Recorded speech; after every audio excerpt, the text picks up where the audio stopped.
Le droit, ça n'est pas ce que vous croyez. Le droit, ça désigne deux choses différentes qu'il est important de bien distinguer. C'est d'abord un ensemble de règles juridiques, et c'est ensuite le nom de la discipline qui étudie ces règles de manière scientifique et objective.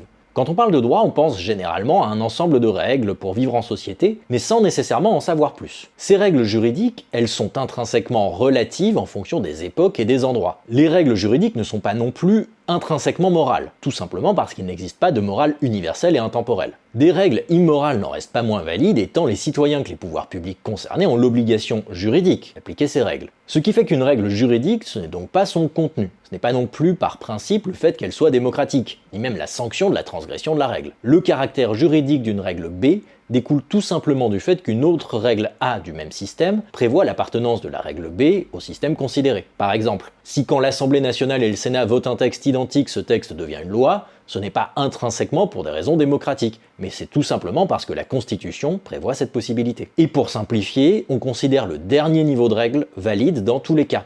Donc dans cet exemple, la Constitution. Alors évidemment, matériellement, les personnes qui votent une loi le font dans un but moral ou pour un but politique spécifique. Le droit, c'est un outil. Ce n'est pas une fin en soi. Mais comme ces questions sont relatives, ce n'est pas la conformité à une certaine morale philosophique qui rend la règle valide. Le droit, c'est aussi une discipline académique, avec des enseignants-chercheurs. Dans ce sens-là, le droit, ça désigne l'étude des règles, mais aussi l'étude de la manière dont elles sont produites et appliquées. Quand on forme des étudiants en droit, on ne leur apprend pas l'entièreté des règles juridiques, mais on leur apprend comment passer du texte à la règle, comment lire une décision de justice et surtout, comment se former à la connaissance des règles dans le cas où elles seraient modifiées. Donc quand un spécialiste vous explique ce qu'est le droit, il a généralement raison. Mais quand un même spécialiste vous dit ce que le droit devrait être pour des raisons philosophiques ou morales, il a généralement tort.